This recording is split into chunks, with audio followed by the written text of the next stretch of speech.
For 6 years, I'd been funding Lauren's girls' trips. Twice a year, spring and fall, she'd announced she needed a break. A week in Cabo, 10 days in the Bahamas, a spa retreat in Arizona, always with her college girlfriends, always necessary for her mental health. And I always paid. Every flight, every hotel, every overpriced cocktail. I ran a small accounting firm, made decent money but nothing extravagant, but Lauren had a way of making me feel guilty if I questioned the cost. You work from home. You don't understand how stressful my job is. I need this. So I'd transfer money, watch our savings drain twice a year, and tell myself it was an investment in our marriage. Happy wife, happy life. This year's trip was Turks and Caicos, 10 days at an all-inclusive resort, $4,200. I'd wired it 2 weeks before departure. The morning she left, I kissed her goodbye. She was glowing with excitement. I'll text you when I land. Love you. Love you too. Have fun. Her Uber pulled away, and I went back to my home office. Another week of solo dinners and empty house. Day 3 of her trip, I was working late when my laptop pinged with a notification. Lauren's iPad was synced to our shared iCloud account, something we'd set up years ago and both forgotten about. Messages appeared on my laptop screen just as they appeared on her devices. The notification made me stop cold. Marcus just booked the Sunset Catamaran for tomorrow night. Can't wait. Marcus, not Jessica, not Amanda, not Rachel. Marcus. I clicked on the notification. The entire group chat opened on my screen. 3 people, Lauren, Marcus, and someone named Tyler. My hands went still on the keyboard as I started scrolling back. The chat had been going for 8 months, hundreds of messages, photos I'd never seen, plans I'd never heard about. And not a single mention of Jessica, Amanda, or Rachel. I spent the next 2 hours reading through the chat, my coffee going cold, work forgotten. Each message was another crack in the foundation of my marriage. Marcus, 3 months ago, can't wait for Turks, finally getting some real time together. Asterisk. Lauren, I know, 6 months between trips is torture. Tyler, at least David keeps funding them. Lauren, right? He doesn't even question it anymore, just transfers the money. They talked about me like I was a bank account, not a husband. I scrolled back further, found messages from their last trip. The one Lauren said was a wellness retreat in Sedona. Photos showed Marcus and Tyler with her at restaurants, beach bars, hiking trails, no girlfriends. Then the spring trip, Cabo, same pattern, the 3 of them, living it up on my dime. 6 years, 12 trips, all lies. But it wasn't just the trips. Marcus wasn't just a friend, the flirtation was obvious. Marcus, last night was amazing, worth the wait. Lauren, best decision I ever made, starting these trips. Tyler, you two are gross, but I'm happy to third wheel if David's paying. They were laughing about me, about how easy I was to fool.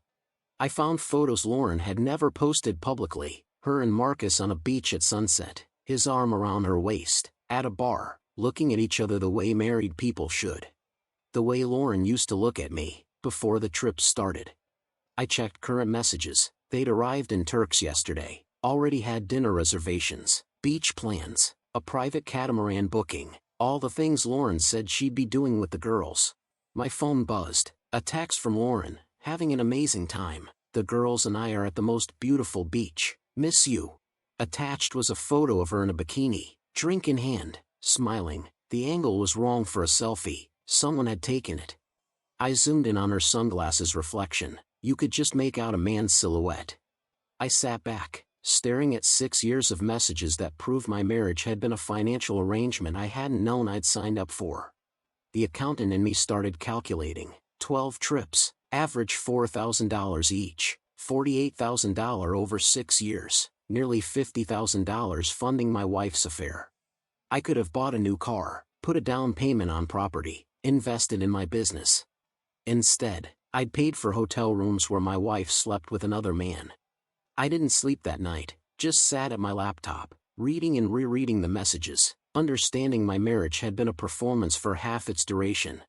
By morning, I'd made a decision. I wasn't going to call Lauren and give her time to craft lies. I was going to document everything and wait for her to come home to a very different reality. First, I took screenshots. Every message, every photo, every mention of me as the unwitting financier, saved them to a secure cloud drive and emailed copies to myself. Then I called my lawyer. Brian had handled our wills when we got married. How quickly can you prepare separation papers? 48 hours. But Daniel, maybe you should. I'm sure, I'll send you everything. I forwarded him the screenshots, heard him whistle low. This is pretty damning. Documented infidelity, financial deception. You'll have a strong case. Good. I want to freeze all joint accounts. I'll file the paperwork today. Next, I canceled the credit card Lauren used for trip expenses, told them it was lost. Then I did something petty but satisfying. I logged into the resort's booking system using Lauren's confirmation number, found her reservation, saw it was booked under her name with Marcus Chen as the other guest. Not even separate rooms. I canceled the reservation, everything, the room, the meal plan, the catamaran booking. The cancellation email went to Lauren's personal email, which I had access to through our shared iCloud. I watched it arrive in real time. 3 minutes later, my phone rang. Lauren. I didn't answer, let it go to voicemail. She called again, and again, then texts flooded in. David, call me now. There's been a mistake with the hotel. They canceled our reservation. I need you to call and fix this. David, please. I watched the messages appear on my laptop, desperation building with each one. Finally, I typed. I saw the group chat with Marcus and Tyler, all of it. Don't come home. 3 dots appeared, disappeared, appeared again. Then, I can explain. I replied, the screenshots are with my lawyer, so is the divorce filing. You've got 1 week to figure out where you're staying, because it won't be here. David, please, it's not what you think.